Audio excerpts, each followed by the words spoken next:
Well, good evening, everybody. My name's David Crowe. I'm head of college at Camberwell, Chelsea and Wimbledon, and really delighted to welcome you here this evening. It seems a shame always to start such an exciting event by talking about fire alarms, but actually if the fire alarm does go off, if you just follow the green and white signs, they'll take you to the courtyard outside. It is obviously a real honour for us to be able to welcome William to the university this evening. Particularly as I know he's very busy with his new world premiere, The Head and the Load, a major work which combines music, dance, film projection, mechanised sculpture, shadow play to tell the story of millions of African porters and carriers who served British, French and German forces during the First World War. The world premiere of that major new work will be staged at the Tate Modern's Turbine Hall this July, so it must be a very busy period for you. As you know, William is an artist with an extraordinary range, including drawing, film, performance, designs for the stage, for opera, almost a kind of description of all of the subjects that we do, and it's great to see so many people from all of those subjects here tonight. He's truly an international artist, and his work is in demand by museums and collections throughout the world. This conversation, however, tonight is going to focus on his printmaking, for which he has established a reputation as, I would say, one of the most important graphic artists of his generation. We'll have a conversation with Paul, who's also a printmaker, an artist and a professor here at UAL, who I think has done 5 of these platforms, and I know he's really delighted to be able to add William to that series tonight. Also indebted, of course, to Print Quarterly, the world-leading journal in the field of printmaking, who for the second year running have supported this platform event. So we're delighted that a number of members of the editorial board are here this evening, and Paul himself is a member of that board. So I'm going to hand over now to Paul to get things started. Thank you. Thank you. Thank you very much, David. Well, welcome everyone. It's wonderful to see such a big audience, but it's actually no surprise. When I first mooted the idea of inviting William to be in conversation here, I was assured it would be a sellout, and it is. I feel a little bit like how I imagine Michael Parkinson must have felt just before interviewing the great Muhammad Ali for the first time. Not only in terms of their stature, William is widely regarded as one of the most important artists working today. But also, like Ali, William is a consummate performer and one who has mastered all manner of stages. So I'm hoping that I can survive 12 rounds. I'm going to dispense with any further introductions. It's self-evident the excitement that William's visitors generated both at Camberwell and throughout the university. And you're in front of an audience, me included, who holds your work in particular fascination and the highest regard. This conversation will centre on William's printmaking, but first I'd like to show a 2-minute film that William made with the Museum of Modern Art in San Francisco, which very deftly explains his process, particularly in terms of drawing. And I think that would be very useful as a starting point for our conversation.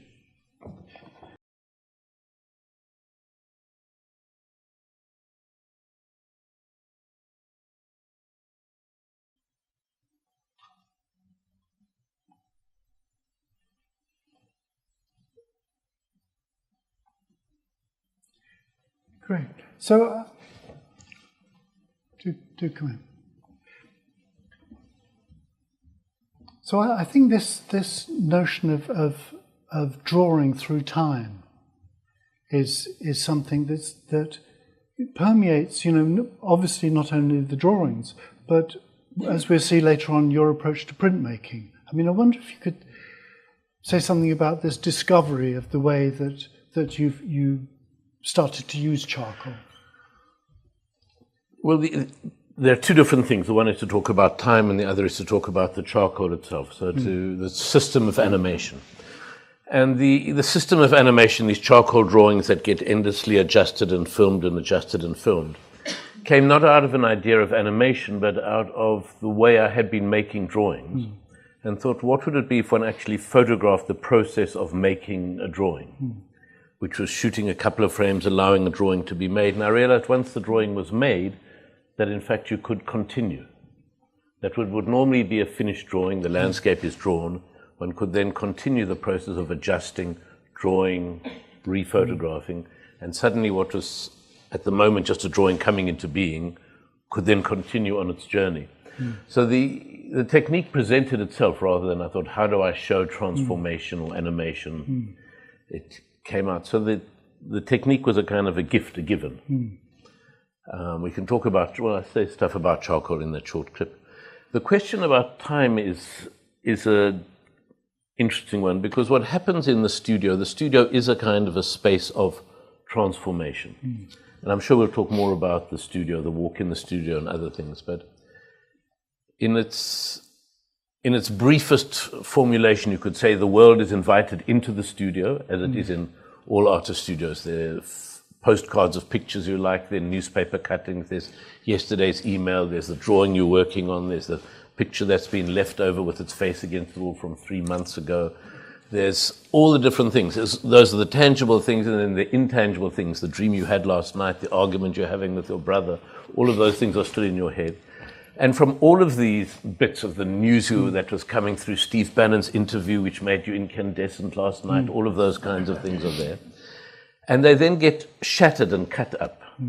And fragments of them are taken and are rearranged, the world gets rearranged, and then gets sent back out into the world in the form of a drawing, a film, whatever it is. But that sense of taking something apart and rearranging the pieces is an important part.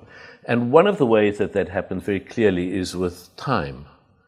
And in animation you have a gesture which is very simple, a wave breaking, which takes maybe 1 second. You can say that's a 1 second breaking of the wave, which we know in film is going to be 25 frames. So you've turned time into a number here, into a sequence of events. And then that obviously gets expanded, because to draw those 25 frames doesn't take you 1 second. It may take you half a morning or an hour. So there's an expansion of time.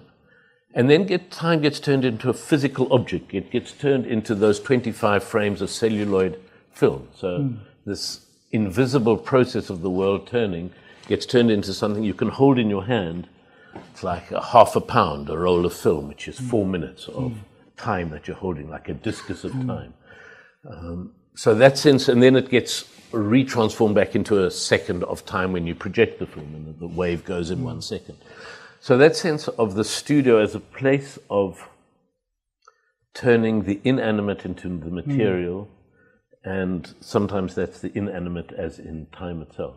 I've often thought, in a way, with your work, of you like St. Jerome in his cell, you know, with all there's this wonderful engraving by Dürer with all kinds of motifs that suggest the way the world is negotiated or seen or perceived. But it's also a kind of a private space as well, isn't it? Well, I think and for me the studio it's both a metaphoric space. It's metaphoric in the sense that you can say, all right, well, the walk across the studio from the camera to the drawing, which is maybe 5 meters or 4 meters, but the other space around whether your studio is small and 5 meters by 6 or larger, there's a way of those different images and elements in it are an expansion of one's head. So you think, okay, the memory of yesterday's dream and the image on the wall, that's maybe a 4 centimeter journey that a thought has to travel from this part of your brain to the next for the synapses to follow all of that. And you expand that, the studio becomes an expanded kind of head where those thoughts are the walk across the studio. So that's kind of the metaphorics of the studio, but the physicality of the studio is as a safe space to make the work, and the work is often absurd and ridiculous and stupid. So it becomes a safe space for stupidity. It's a little bit like a psychoanalytic space, in the sense that the whim is given the benefit of the doubt. In the way that if you're talking to a psychoanalyst, there's the encouragement of free association, of not knowing the meaning of why a thought comes to the surface, of putting this random thought on the ground, however stupid, however inappropriate, however impolite it is, and seeing what will come out of it, what information, what insights come out. And the studio is a place for this also, to say, give the image the benefit of the doubt and allow yourself to be led by the image rather than trying to necessarily instruct the image as to what it has to do in advance.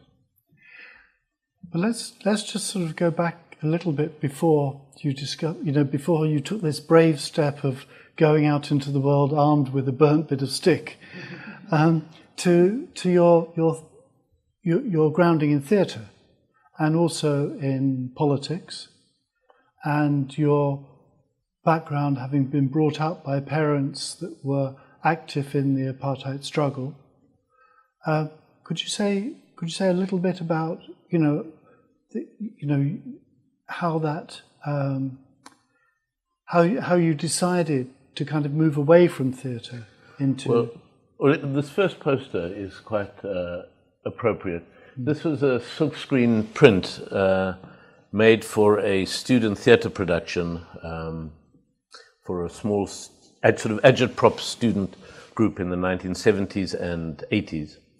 And it was very much at a period when we thought we had the answers. We knew what had to be told. This was a play that we performed to trade union organizations.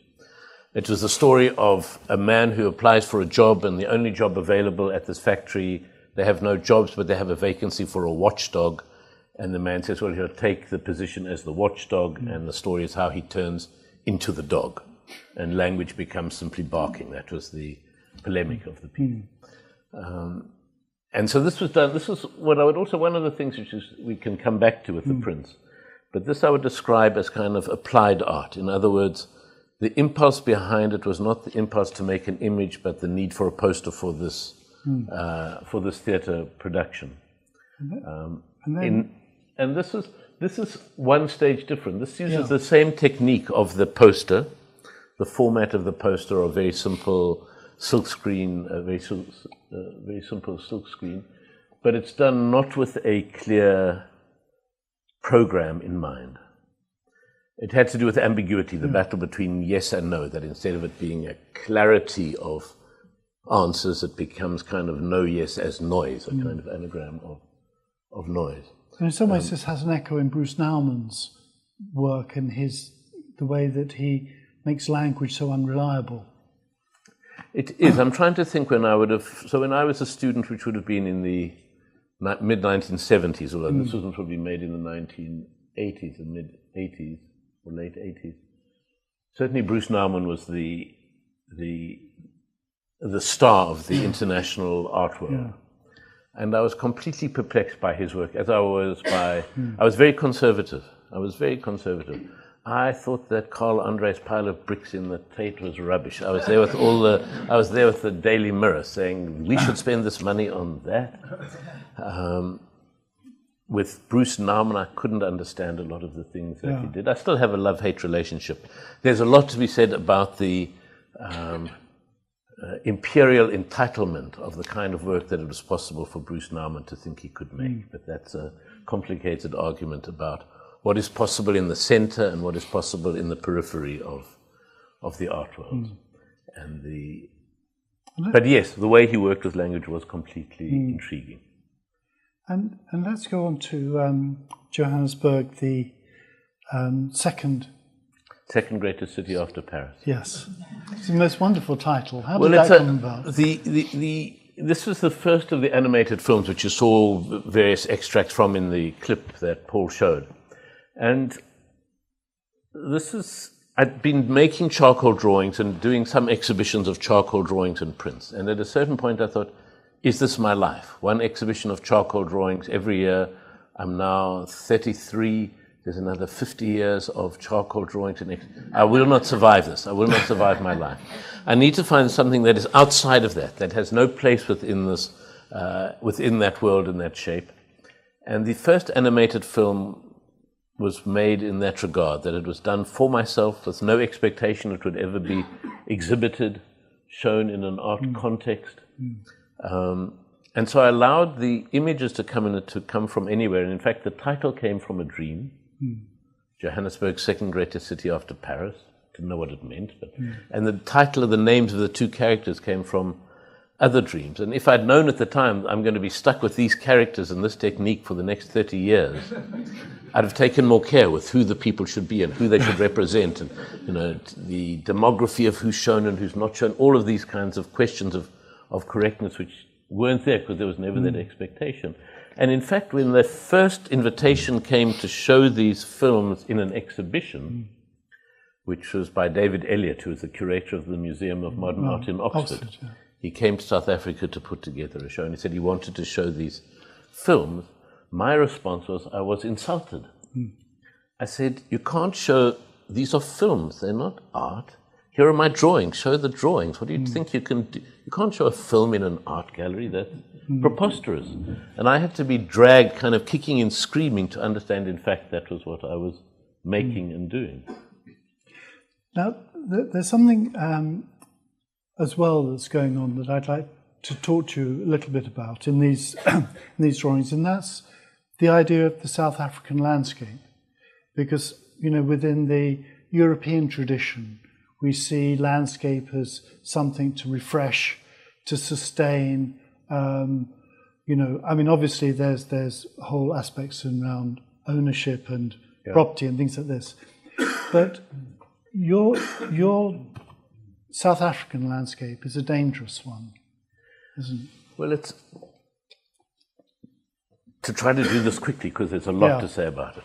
It's not just that it's different from the English landscape, from the kind of Constable, Haywain, beautiful lush river in the front, leafy trees, fluffy clouds, the lushness of the color and the paint that depicts the landscape of that landscape tradition. It was more than that. There was a kind of an anger in me that I have felt cheated out of this landscape in my childhood. Because all the children's books we had were English children's books, whether it's the William stories where he and the outlaws would go and have adventures in the vicarage and in the little woods and in the barns in the woods, none of which existed in the Johannesburg suburbs. And that sense of lushness, of nature inviting you that one saw in the landscape tradition, of which Constable would stand in for a whole tradition of landscape painting, was not what we had. We had very harsh light. We had none of that green. There weren't grand rivers and soft grassy banks. And when I started drawing the South African landscape, it was a kind of in revenge against the bleakness of it. So around Johannesburg, in the Cape, there are very lush landscapes like English landscape paintings. But around Johannesburg, it's a very dry area. And in winter, the grass goes very white and there's often fires on it. So the grass itself turns into black, turns into charcoal. So it's a charcoal drawing in front of you. You could take a piece of paper and rub it on the ground and you'd have a drawing, which I've tried to do, but in fact it's not good charcoal. It's very light grey and it's not a remarkable imprint of the landscape. But it presents itself as a kind of charcoal drawing in tonality, in the straight lines of bits of civil engineering. And of course, once I started drawing the landscape, there was an enormous pleasure, and now there cannot be a landscape too bleak, but that I want to. But you also said something which I thought was quite interesting. It connects with the way that you dissect the drawing into time. That you said that you would drive for an hour and 52 minutes, and stop the car, and that was the landscape that you confronted. I think that was trying to understand how does one escape the picturesque. Yeah. And so I said, well, let it start with randomness. One will go a certain distance. So I'd start in the garden. I'd walk a certain distance, 47 paces, and whatever there, that's what I would have to draw. And then I found that I would be there and I'd immediately be kind of framing it as there's the image which had a tree going at it became the picturesque. And so I had to do that and then turn my back and draw whatever was behind. And it was a useful exercise to arrive at kind of non-landscapes. But there's also this sort of there's both the structure that you're seeking and also a freedom within that structure. I suppose it's trying to find strategies, and that was a practical strategy, 52 steps, 117 steps, 5 kilometers. Strategies to avoid the predictable, one's usual habits of hand. The way one sometimes tries to find a technique, whether it's using your left hand rather than your right hand, or using an anamorphic mirror than just a sheet of paper, to try to get past one's habits of drawings and one's habits of seeing. And I wonder if we could sort of, go on to this series, which is 1991, Little Morals, where these are very much sort of situated within the kind of landscape that you've described. And it almost kind of feels like abandoned objects. Well, 1991, just to give people a context here, up to 1990, we had full-scale apartheid in South Africa, the whole raft of laws controlling who could live where, who had what privileges. In 1990 was the watershed year in which the president of the Republic, of the Apartheid Republic, unbanned the ANC, released Mandela from prison, and started the process of negotiations that led to the first democratic elections in 1994. So the process started in the early 1990s, and this was a series of prints about that process. So there's one of the prints called The Arrival of the Delegates. Negotiations begin, trying to give a kind of a context of the circumstances around that process. It was very indebted to Goya's Proverbs as a way of thinking of series of prints. The title comes from Adorno, Minima Moralia, the Little Morals. But they also have a slightly theatrical space, don't they? There's these are not vast, infinite landscapes. There's an end, as if this is the end of the theatre space. There's a kind of a decision often to make a curved horizon line, to try to pull the horizon around rather than the flat construction of the horizon we're used to in a square picture plane. I love this this one with the figure carrying bundles of paper. I mean, that's one of the things. One always hopes one's going to do a new image, and one always discovers that you've done the image many times before. So the project that we do at the Tate, The Head and the Load, which is about the carriers, the carrier corps, the people carrying the war on their heads in the war in Africa, in fact has its origins in images 30 years ago like this. But also there's something else that comes out in these images, which is once again a theme which you explore, is this idea of people on the move, and motion and moving across, anything but being static. A lot of at this time that these prints were being made, I was also starting to work again with theatre. I'd worked as an artist, then I gave that up. I decided I shouldn't be an artist, went to theatre school, discovered I could not be an actor, tried to work in the film industry, that was a disaster, and found I was back in the studio kind of against my will, and that's what I was doing. And I thought, well, I'm an artist while I'm waiting to discover what I'll be when I grow up. And then a very wise friend of mine said to me, you understand, you're now 28. You've never had a job. You will never get a job. You are unemployable. No one would give you a job. Stop thinking that you're going to have a different life later on. Make your peace with this. And then I could start saying, oh, all right, I am an artist. Okay, yes, that's who I will be now. But in the theatre period, when I was both studying theatre and acting for a while, we worked a lot with puppets, which is a kind of halfway between a drawing and an actor, and even more so with shadow puppets, which are just sheets of paper articulated with different wire joints which you could move, but which suddenly give you a whole new way of thinking about figure drawing, and that one can discover and recognize a figure in its position rather than know it in advance.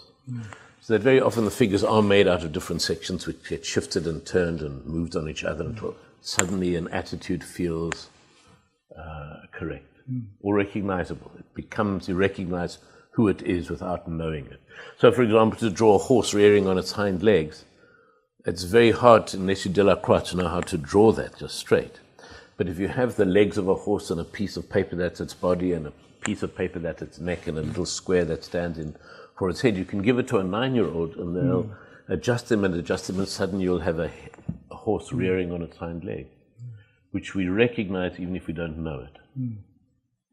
I think there's something else, William, that I find interesting about this this set of prints, and in a way that you, I think, have learnt very quickly from Goya, and that's the way that a landscape or a space can be implied with very little information. I mean, you know, Goya did it with very broadly brushed aquatint, as we have here, and you know, there's enough to ground the figures. I mean, those Goya prints are just miraculous. I know. They are. They're kind of. I know that the way that some cellists go back to playing the Bach unaccompanied suites to kind of get a grounding, to understand the basis of their art. For me, looking at those Goya prints often and successively gives one a very good sense of perspective. And I thought it was quite interesting to see the Callow print, the hanging, in the context of that series of yours, because there is also a kind of distance that one is looking at things slightly in the middle distance, and I think in a way with this print by Callow, which is tiny, minuscule little print, there's something. The shocking thing for me about this is that this grotesque event feels as if it's almost a backdrop, and something that you would walk past. But we go on, because we now come to Alfred Jarry, and this this then inspired a play and a whole body of prints around the idea of Ubu. So Alfred Jarry wrote this play about his science teacher when he was 16 at school, and turned the science teacher, Mr. Ubu, into this grotesque despot. And it's an astonishing play still, all these years later. But he had a very specific way of drawing Ubu, that with a spiral belly and a pointed head, a kind of Ku Klux Klan kind of head that he had. And on the centenary of Jarry's writing of Ubu, some friends of mine decided, let's do a series of prints as a homage to Ubu, to Jarry. But of course, one stuck with, there is already an iconography of Ubu. And so how does one do something that both is connected to Jarry, but not only the Jarry? And for me, it was these double prints. On the one hand, the schematic drawing of Ubu done with white chalk on the blackboard. And then the other, a figure that was made with soft ground etching, so it's thumbprints in the palms of one's hand to get a kind of fleshiness into it. But these were based on photographs of you in the studio. Well, to get the figures drawing, lying, riding a double bicycle, this is what I would describe also as a safe space for stupidity. Because I could set a camera up and take off my clothes and ride around the studio on a bicycle with a time delay on the camera, without having to explain to anybody else what this idiot activity was. You wait till the sun hears about this. Yes, so it was, I was, but it's interesting because it wasn't me, it was this fool other person performing the role of Ubu. So it was like a self-portrait in the third person or fourth person. I only half had to take responsibility for the action. But what I think is so actually so profound about this series is that for most people, they want to completely distance themselves from Ubu. Ubu is the grotesque despot with his horn strumpot. He consults his conscience in his suitcase. If he doesn't like it, he flushes it down the loo. I mean, this is not the kind of person one wants to be associated with.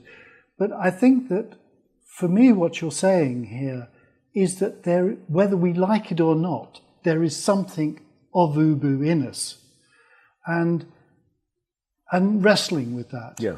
I think that is there in the print. Yeah.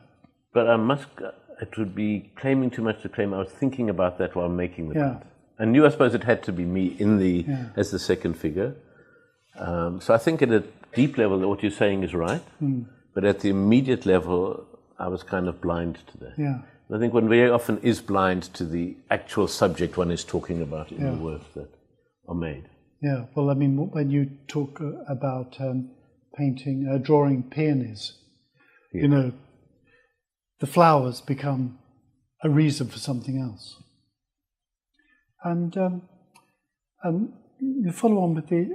Oh, actually, just before we leave Ubu, these were at the same time with the Truth and Reconciliation Commission. And I wonder if you could sort of say something about the kind of conflicts that arose.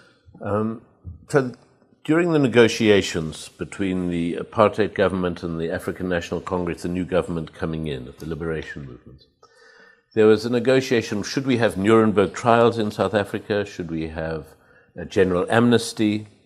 Different models which have been taken with areas that have gone through trauma, different countries.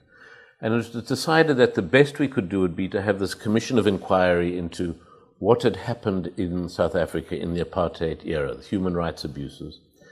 And the mechanism for it to work was that perpetrators, there'd be evidence both of victims and of perpetrators, but the more fully that perpetrators admitted to what they had done, the closer they got to getting amnesty. So that as you fully disclosed the horrors you'd been involved with, so you got off scot-free. And so it was a clear choice. It was a clear choice in South Africa between, do we want justice, in which case people have to take responsibility for their actions and there is appropriate retribution, or is the most we can hope for truth, understanding, hearing what had happened, learning the story. And in the end, justice was sacrificed for truth. And that has ongoing long-term ethical consequences for the country, of people feeling whatever is done, no one has to be accountable, held accountable for it. If those people who are killing machines get amnesty for what they did, how can any other crime still be punishable at so much less? And it's bedeviled us in the last 25 years, but it most probably was the best option we had.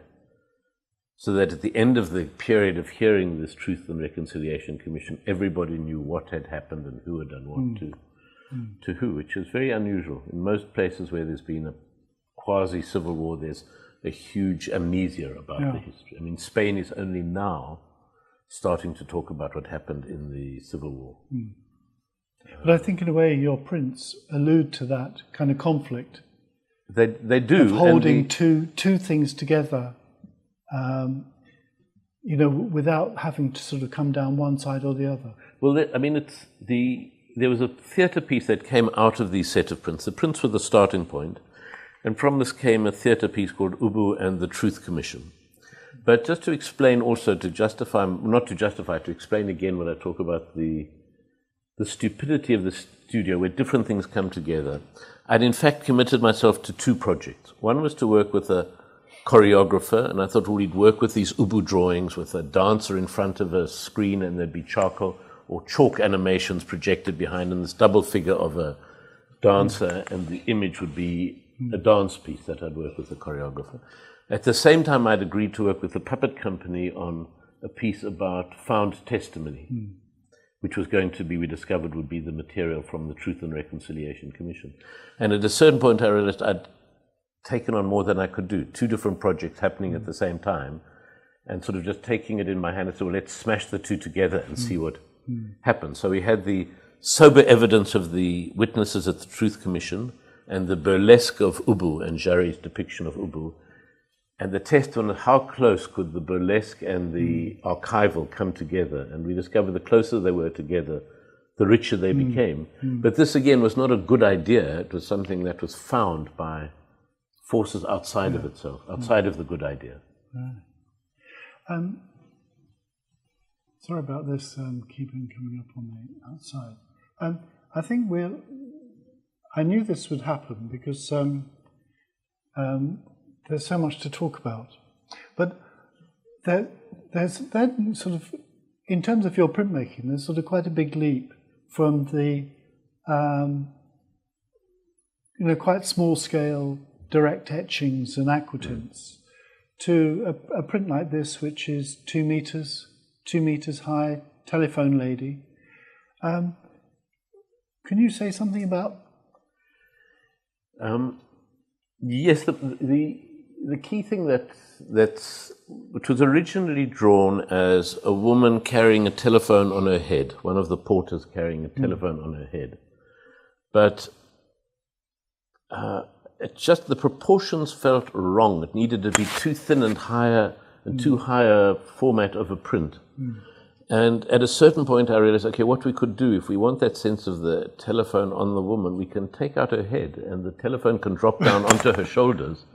So it was initially drawn as a woman with holding a telephone up on her head. And at a certain point, the piece of paper, the preliminary drawing, was cut in half and the telephone dropped down. So I suppose it's about, and then it was drawn in a rough charcoal and then obviously simplified into the yes and no of a lino cut of the print. But it certainly was dependent on there being a kind of a looseness in the first drawing and concept of how it would. And I think this way in which objects and figures become morphed. This is print by Dürer, the triumphal cart of the Emperor. I love the way it's called cart of the Emperor Maximilian, and the way that the Emperor is completely embroiled by the arabesque and the decoration, and has almost become at one with the cart. I mean, those engravings are mad. Yeah, and the wood, I'm not, they're a woodcut, isn't it? That's an engraving. Yeah, woodcut from 8 blocks. That is a woodcut. Yeah. So the extraordinary things about these Dürer wood blocks is that it's very easy, you understand, to do a cross-hatching with ink line. You just draw the lines and you draw them. But to carve that out of a wooden block, it means you're carving the tiny gaps between each line. And I still don't believe that I always think these must be wood engravings, but I'm assured by people that they're not. They're wood cuts. That you cut out the line and you ink the surface. I know. It's mad what people do, isn't it? Well, you see those early prints. How did they even see that finely? Their eyes were different, were made differently. And the fine motor skills were extraordinary. Maybe time was different. I'm sure that time was different, and I also think 7 years of apprenticeship, cutting those lines, those parallel lines forever, does give a kind of a rigor and a possibility. I thought we'd go on to the set of typewriters, because one of the things that I think you've become associated with is a group of objects that are from a certain period, which in a way reveal their function. So there's typewriters, megaphones, telephones, switchboard. Could you say something about because these do fix a moment in time, don't they? Well, they fix a moment in time, but they're also, and this is maybe trying to justify them. I mean, there's a pleasure in the blackness of an old typewriter and the way that the blackness of an old Bakelite telephone, the way it kind of meets the drawing halfway. There's a blackness in the object which seems to suggest ink or charcoal or the actual way of drawing. And there's something in the, as you say, you can imagine how these work. You push this key which releases that lever and that pushes the key up to strike, of understanding agency in making. But are these made directly from images of old typewriters? These are. Yeah. And so these are sugar lifts, so there's a kind of a quickness of drawing with the mixture of condensed milk and Indian ink on a copper plate.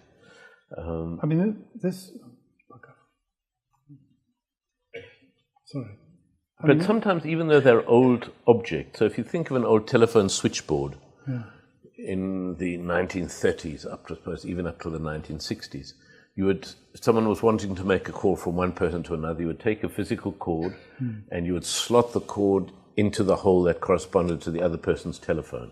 And so your switchboard would have all these lines going from one input to the next output. And so what you had was, in fact, a kind of real-life drawing. it looked like a drawing. If you looked at an image of the switchboard of this array of holes and then different lines connecting it, a kind of a geometric grid. And so that in a way is a literal drawing. It's an old technology, but what it alludes to, which is a very contemporary phenomenon, are these enormous lines of connection we have from your Facebook to the Twitter to the incoming phone calls to the emails, all sitting on your phone. So if you had to literally do a diagram of where those go to, which are real connections, but which are rendered invisible because they're coming down through the internet and through the cloud, you would reveal the reality rather than making it appear that there's no connection, that everything is autonomous. I want to go on to this series, Copper Notes, which you made in 2005, because I think in a way, this encapsulates an approach to printmaking which is echoed in your drawing, where the plate is almost like a palm set. And so this is a dry point where you start off with this, and that's the first print. So it's drawn, printed, onto the second one. I must just say that when in the Slade, the great engraver Tony Gross, his first lesson in dry point and engraving was he would get the students, give them all a plate, and say, okay, now make the darkest line you can. So, well, that took about 30 seconds. He said, now get rid of it, which took about 5 days. And he said, that's what. Yeah. I mean, I always like to think of etching, particularly of the copper plate etching, is that the plate is a record of all the damage done to it. And whether that's done with acid or with dry point or hitting it with a hammer or putting it on the tarmac and having a car drive over it to get all the scratches, it's a kind of a record of what's happened to the plate that gets held in the ink. But did you have a sense of a narrative here? Or? Having those gorgeous Picasso lithographs that go through the transformation. And trying to think, could one do an etching the way one does an animated drawing, with drawing and rubbing out and drawing, rubbing out, and of course it's slower to rub out copper than it is to rub out charcoal. But the principle was kind of the same. You're getting more tired about rubbing out as the series goes on. Yes. And I also thought, no, it's actually fine that one wants to have a ghost of what was there before. But also keeping the notation, writing the notation on the plate as well is another way of you dividing up this time and recording time. Yes, there's also a record. I mean, so that drawing tells me it was done at the time I was working on Mozart's Magic Flute, that image of a hawk looking out with the...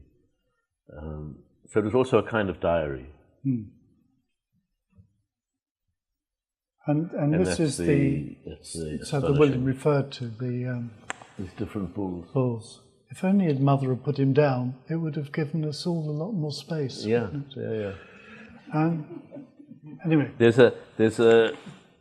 Yes, in the novel Confessions of Zeno, there's a man who's a suitor for a woman, and he's very put out because there's a second suitor who plays the violin. They both play the violin, and the other is a much better violinist, and he understands the threat this poses. And he says, understanding himself, he said, if I could play the violin as well as him, I'd play it so much better than him. And one says, if we could draw the way Picasso drew, then we could also have done those bulls. But the truth is we didn't and we can't. No.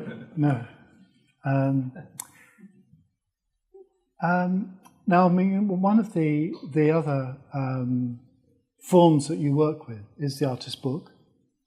And you've done sort of numerous publications. And I remember seeing this in New York Receiver.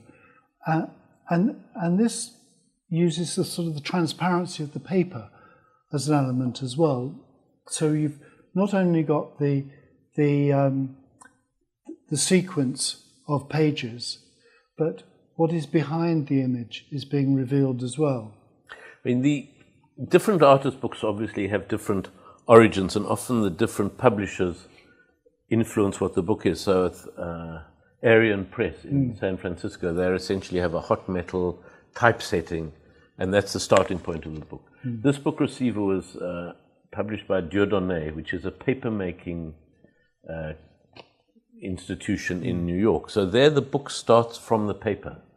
And in this case it was with this abaca, which I think is maybe from banana skins, which is quite a brittle, transparent paper, quite very hard.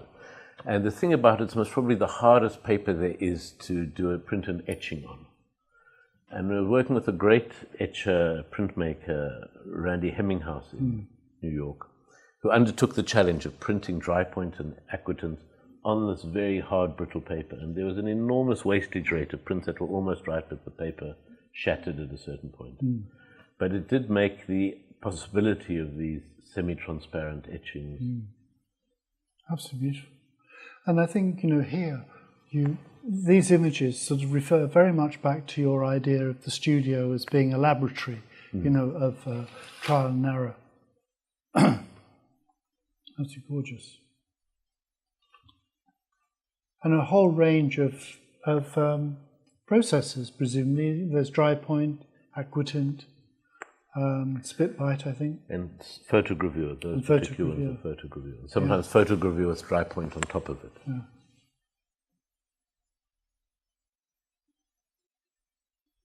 And I thought it was interesting, that you were speaking earlier about drawing a horse by all its bits.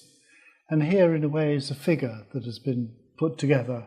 And this is from the book. Yeah. I mean, it's still a technique I use a lot. In this last week, I was making a drawing for a tapestry, which had these very schematic, black outlined shapes of figures, and they were all felt very wooden, and they were kind of portraits of the Dadaists. And the great thing that helped was actually chopping them up, cutting them up, tearing them, in fact, and then feeling they could be shifted, they could flip. A body that's in one direction, you could suddenly face the other way, and that instead of being an upright, you could find what is the angle and the maximum angle something can hold itself before it's going to fall over. And it becomes a very practical, physically just moving small objects around and finding the performance in them. And that's not so different from the work one does with an actor, trying to find the attitude of a performance. I remember a collage that Motherwell did with the most wonderful title, The Teariness of Collage, which was all about tearing stuff up, and absolutely wonderful. And obviously, this sort of relates very much to a number of your performances, and the idea of the shadow, the silhouette, puppets. So this is just a frame from the film of a performance, but where it was a mixture of people having pieces of paper that were stuck on them to change their silhouette, but it was also went through a second stage of projecting the film or sections of the film onto a table. So you'd see a person walking on the table, and then having a piece of black paper and putting that on top of the projection. So some of the pieces of paper were simply put on top of the projection and rephotographed. And then you'd advance the film one frame and then shift the piece of paper a tiny bit further and film it again. So it was a mixture of real size additions to the body and drawn additions later on. But there's something that you're drawn to, those sort of very simple, magical ways of image making, like the shadow, the silhouette, the projection. But there's also a huge amount of digital sophistication going into this as well. But there does seem to be something very generous in your work in terms of the way that you can actually begin to work out how it's done. That you're performing a trick, but in broad daylight. But I think there is something very important in the pleasures of self-deception, where you know that you're being fooled, but you still see the pleasure. There was once a small group of performers called La Cirque Imaginaire, which were two performers, a man and his wife and trained goose, a badly trained goose, and that was the circus. And they would do a high wire act or some basic juggling. It was very minimal. And there was one remarkable thing in which he transformed soap into glass. Because he would blow bubbles, ordinary soap bubbles, and then he had a little hammer, and he would shatter the bubbles. And as he shattered them, they turned into glass. You heard the glass shattering. You could see that it was turned into glass in front of your eye. And then what he did is he lifted up his waistcoat, and you saw that on his belt he had a little bell. And as he hit each bubble, he would hit the bell. And that sound transformed the soap into glass. But then the extraordinary thing was that even though you'd seen how it was done, you still could not but believe that it was glass shattering every time. So that for me was a very important one of understanding the desire we have to make sense of what comes towards us, putting the sound and that shattering together. So in the films or the animations, for me it's fine that the technique is revealed. It's not once you see how it's done, it stops being of interest. I'm moving a bit faster because I'm aware of time. And, I just wonder if we could talk a little bit about this is an epic print on dictionary pages. Text and image are really sort of, embedded within one another. How much of this is made spontaneously? How much is planned? Well, I'd been working on a series of trees, of drawings of trees, and the trees came about because in drawings with Indian ink. And if you have a good Chinese brush, it will hold a beautiful point, and it can get fat and thin, and then you can lift it, and your line gets very minute, and then gets very lush as you lower it. But after a while, maybe because I don't know how to look after the brushes, the bristles start spreading out. And the first moment they're together, and then as you paint they out and you get these 8 lines, you get this messy, this bad brush. And the trees were suggested by the bad brush. That in other words, there's something about the randomness of the moments. If you dot that bad brush around, you have the kind of randomness of foliage. It suggests the kind of foliage you can see. And if you draw it up, you get like the almost parallel lines of the bark of a tree or a field of grass. So the tree came out of this frustration with the bad brush and putting it to use. And then the trees are grown. You can see they're on many different sheets of paper. And so one would have some sheets which were kind of bark-like or trunk-like, and some which were clumps of leaves. And then they would be placed on top of each other, and you'd make the tree out of the sheets of paper, and if it was too dense at one point, you'd take that out and put a lighter page with fewer leaves, or you'd say, we need more trunk or more. The trunk's a bit stubby, let's add another sheet in and shift the pages up. So it was constructed that way, and then the texts were texts that were lying in a drawer, and they're all different proverbs from, these ones I think are Ghanaian African proverbs, most of them. Being thin is not dying. A nicely built city never resists destruction. News of death is never untrue. And being African proverbs, one should not be too hopeful of a ship sailing from Europe. My witness is in Europe, says the liar. There are a whole lot of beautiful proverbs that were printed out and stuck down and then very carefully carved into the liner and printed with the liner. And the idea of printing them onto dictionary pages? Well, the dictionary pages give you the grid. So that it says, okay, it's going to be 5 pages wide and 15 sheets high. And sometimes that is actually literally folded like those old-fashioned maps on canvas where you could fold up a large image into a small size. Do they also function like the parallel lines of Dürer's engravings? They do function very much as a tonal gradation, and the slight variations of where paragraphs end and indents happen on the pages as you go up. As well as sometimes you get caught reading the paragraph behind when you're up close. So it's kind of a way of saying, yes, it's a crude drawing, but you can also study it really up close the way one does with prints. So it gives you a mid-tone as one thing, that you're not starting from white. It gives you the idea that the image is shattered of necessity by the different sheets of paper. It gives you a sense of one knowledge being placed on top of another older knowledge.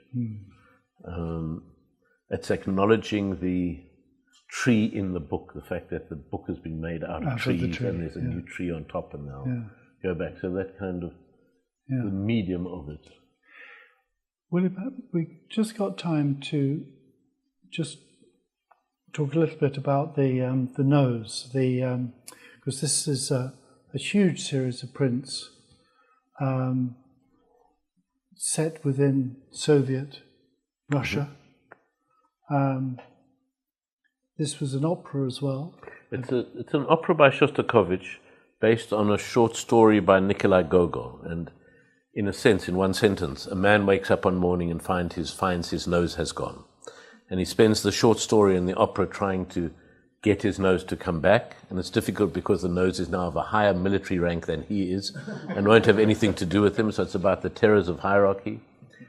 And the great thing about the story, and the story is written in the 1830s, I mean, it's astonishing. At the end, the author writes, when the nose reappears on his face, he says, it's a very improbable story because, firstly, it's unlikely that a nose would leave its master and go off on its own. Then it's even more unlikely that it would appear in the uniform of a general. And then it's crazy that a person would think that they could put in a newspaper advertisement about a missing nose. What do they think they're doing? As I said, the story's of no use to anyone. It's of no use to the national interest. It's of no use to the country. Because, I mean, let's face it, these things never happen. Well, they hardly ever happen. Rarely do they happen, but they do sometimes happen. And that kind of, that stepping back from the story for me was its kind of placing the absurd in the center stage of how one describes the world was. And so the series is about the period just after Shostakovich wrote the opera of the 1930s, the kind of erasing of faces in the censoring of photographs in the era of Stalin. So there were different ways of making noses or faces disappear. Is it also around that idea of questioning ideas of utopia? There've been, I mean, I suppose over the years there've been a lot of different projects which are about our ambiguous relationship to utopia. That we know it's kind of impossible, but what is the gap that we feel in ourselves if we take it out of the equation? So it still is an important category for me, though I have no expectation of its realizability. I'm just going to go very quickly. These are some of William's drawings for Lulu, and I think these you talk about the brush again. I think you described more about this, the ink. Yeah, I think you described this as the ink is the black blood that runs through this opera, which I think. Yes, for all of the projects, for all the opera projects, one needs to find something which is something in the thematics of it which is compelling, and one needs to find a material through which one can think about that thematics. And for me, the idea initially of woodcuts, but then it became simply these fragmented ink drawings became the way of thinking of the instability, the fragmentation of objects of desire in the opera. That Lulu can never be the woman the men hope, and the men can never be the men that Lulu hopes they will be. So they're kind of composites. They're composites. There are a lot of pictures which are made out of many sheets and which disintegrate and come together and fall apart at different moments in the opera. And some of these most of these stayed just as ink drawings, some were turned into lino cuts as well. And then here's some views of those. So that gives you a sense of the scale that it suddenly becomes. And there's Kahlo's ladder that we saw against the tree with the hanging figure. And then lastly, just a few images from More Sweetly Plays the Dance, which in a way brings the printmaking back into the theatre again, the idea of the silhouette. So this is a piece which exists as a film. We film people carrying those silhouettes in front of a screen, and then it gets edited into a long film. The piece that we do in the Tate next month uses some of the same techniques, but there it's a mixture of projected images of the shadows and live performers carrying the shadows, making the silhouettes. So it is very much a combination of drawings being performed and drawings being carried. I mean, this is available on YouTube, and it's the most extraordinary piece. It's like a macabre dance of death, but it's also actually optimistic, because to go back to what we spoke about earlier, there's something in your work that rails against the static, and it's almost as if, as long as the water's moving, there's the potential for hope. I mean, hope is an important category for me, politically also. I mean, I know it's ambiguous. Some people who say people are trapped in hope when they need action, not hope. But it's the sense of possibility of movement. I never directly thought, oh, movement equals hope. But when you put it that way, I can see the connection that is there. There was a South American filmmaker who wrote about utopia when somebody said, it's impossible, isn't it? He said, yes. He said that utopia is always on this perfect society, is always on the horizon. And you take 10 steps towards it and it retreats 10 steps. And you walk for half a day towards it and it's retreated just as far. And somebody told him, what's the point of utopia? And he said, well, the point of utopia is to keep you walking. And there is something in that, in not sitting still. I remember a cover of the Oz magazine years ago, which was a guy who'd had rather too much substance. He was in the lift looking at a mirror, and the caption was, "I almost glimpsed infinity, but my bloody head got in the way." William, I think if you're happy to answer some questions, we've got 10 minutes. Sure. Any questions? We've got a couple of microphones. Any brave souls? There's somebody at the top.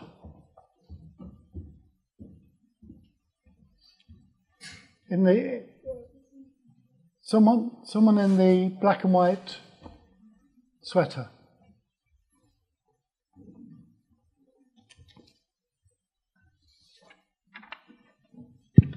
Yeah. It's loud. Hello? Yeah. I was wondering why you were working in black and white, if that was at some point a choice you made, or if it was just the charcoal and you kept working in black and white from then on, or...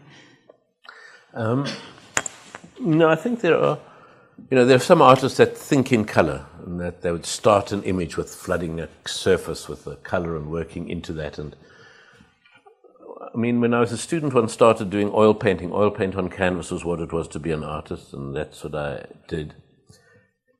And I was always stuck with the question, does it look good?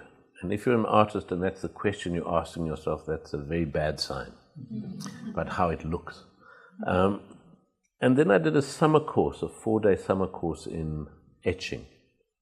And suddenly there was a material which it was legitimate to be working in black and white. It wasn't simply a preliminary sketch for what had to be a painting. And there was such a relief in taking that whole part of the equation out. So, the reason I don't use color has to do with incompetence rather than any moral good or any principle. But I also do like the connection, particularly with printmaking, to the other history of printmaking, of books, of images which are caught halfway between something you look at and something you read, of the floating of words inside a text. And so that tradition has always felt very strong. But it's mainly, I work with a fabulous costume designer in the opera productions, and her sense of color is, I'm always astonished at. And once I see it, I think, oh yes, how obvious to put this bright yellow jacket on top of this pink shirt with those turquoise trousers, but I would never get there myself. It's another yes. Microphone.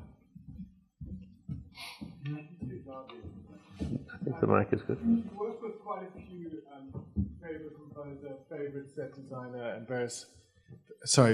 You work with established people who seem to come up repeatedly in your career, but with print studios, you seem to work with lots of different studios for the making of your different prints. How do you go about selecting which I know you work with Cavish and Press and various other people, but how do you select them?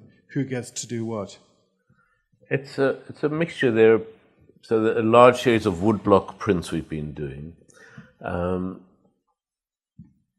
printmaker I've been working with in Johannesburg, Gillian Ross, somehow we got an invitation, should we try a woodblock rather than a lino cut? We've done a lot of lino cuts like the tree and other ones like that.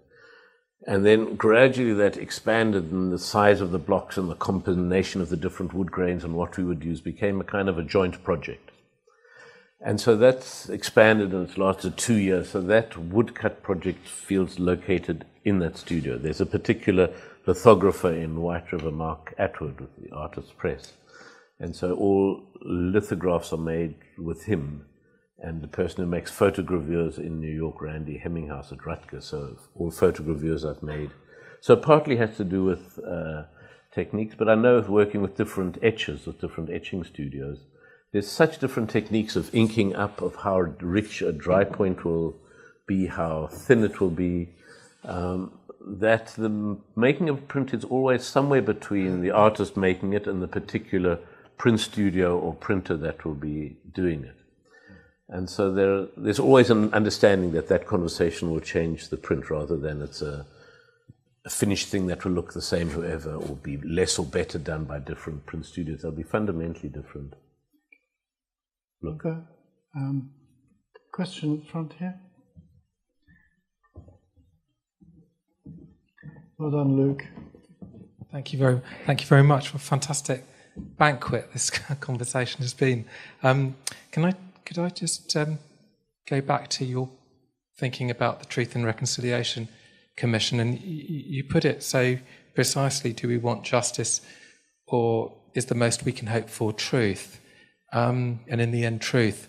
But do you think your process, or an artist's process, can offer something around witnessing and responding, which offers something between or beyond, a kind of activist edge to truth? Or how would you? I think it's rude. so hard because if you set out to say, I know the truth and I will show it, that kind of overconfidence in a way almost is a break on the allowing the image to have its space, to allow ideas to flow, to be surprising. And so I've been nervous of having that ambition in a work for myself. There's some people who do beautiful work and they have a very clear agenda and series of issues they want to illustrate and explain and demonstrate. So I'm not knocking that as a process. I just know with me, the images done under that way of thinking are always less interesting for me. They'll always be. And there's also, it's hard to avoid a kind of a patroningness of saying, I know more than you, so I will explain this to you. You know? And that's where I got stuck when I started as an artist, when I suddenly realized I didn't have a clue what other people knew. And how could I assume that my insights were clearer than theirs? And the only way to work was to try to find images that intrigued me or that interested me, or the immediate people I was working with, the editors, the composers. To try to keep that openness in the hope that long term, one's not just doing rubbish or random marks, that there is nonetheless some image or understanding of the world that can come out of what is made. But if one starts with that as the agenda, it's very hard to know for me to know how to proceed. Thank you. I think we can take one more, and then there's a lady in the middle with glasses. Or is it? Person in glasses. Is it possible to take one here quickly? Yeah. Yeah. Okay, we'll take two more questions. I wondered if you could say something about how the Africa informs your work, because I think it's very rich and ritualistic. I think that Africa as a continent is too big for me to think about and to accept as a problem, as a question of what is it to be accepted geographically from Africa. But there's a large way in which being in Johannesburg and in South Africa has done it, in the operas and the other things in terms of the people I work with. There's an energy, and there's particular fields to Johannesburg to working with other performers and actors and other artists. There's a way in which Johannesburg is a city which is in animation. It erases itself, it rebuilds, it destroys the mountains, which are the mine dumps around it, and so it's kind of a demonstration of animation itself. It's a very provisional, all understandings are very provisional there, and it's a country, and I suppose a continent, but a country in which the ending is not clear. There's both an optimistic future unrolling as we speak, and there's a pessimistic future unrolling as we speak, and both are true. It's not like, one should be a pessimist, one should be an optimist. The only true state is to really try to hold on to being both, to neither be blind to the disasters, nor to be blinded by the good things that are happening. So I think there is a way in which it feels very located in Johannesburg.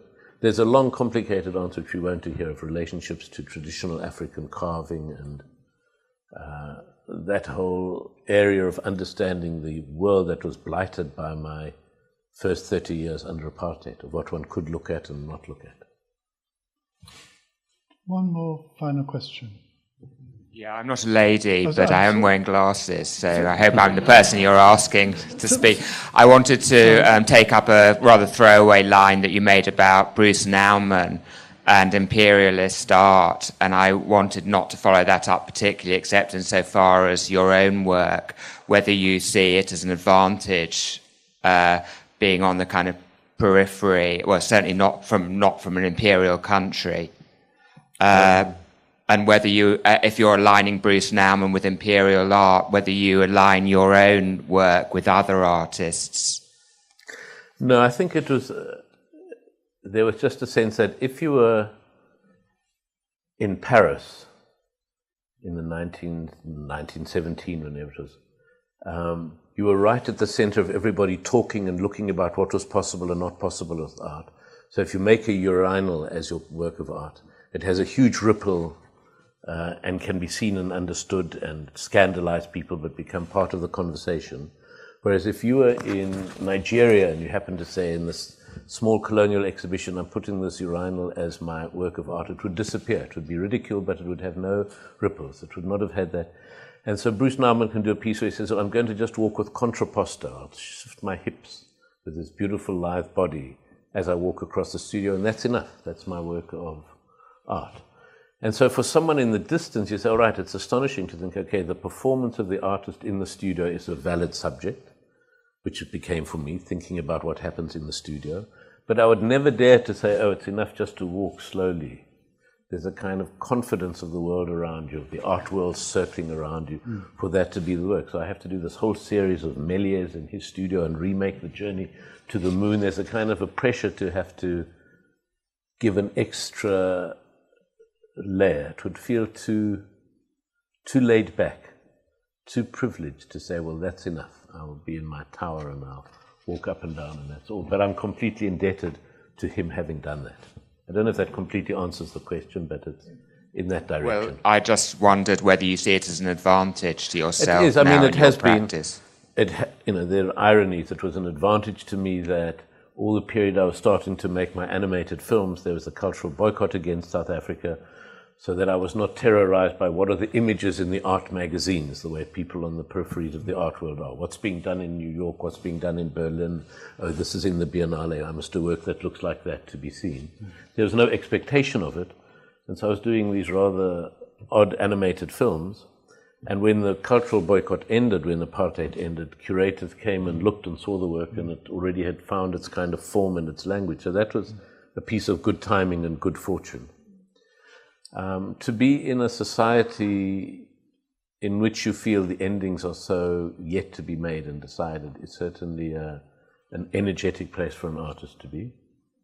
And the world has certainly changed. That used to be you'd have to go to New York or London for people to see your work, and now curators and museum people and people writing about it and seeing it both travel around the world and invite the world, works from other parts of the world to come to the center. So it's a very different context now. In some ways, an easier context for people to be working outside of the center. Okay. My apologies for getting you wrong. I should have gone Specsavers. Sincere apologies. I'd like to sort of bring this to a conclusion now so we can have a glass of wine and talk informally.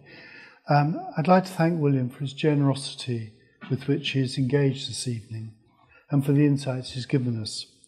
I'd like to leave you with two thoughts. The first by Mark Stevens, writing in the New York Magazine, which I think succinctly states why William is held in such high regard. And I quote, "Today's art world is powerfully drawn to Kentridge because he has mastered one of our period's greatest challenges, how to create an art of cultural authority, one that takes the moral measure of our time." And I would add to that perhaps it's fitting in a world where issues are now being reduced to a soundbite or a tweet, that we need to look to art and to artists to posit the fact that issues are complex and nuanced. And the second by William himself, that reminds us all of, irrespective of one's practice, there's something very down to earth about creativity. And I quote, "If I'd waited for a good idea before starting a new work, nothing would ever have got done." So please join me in thanking William. Thank you so much.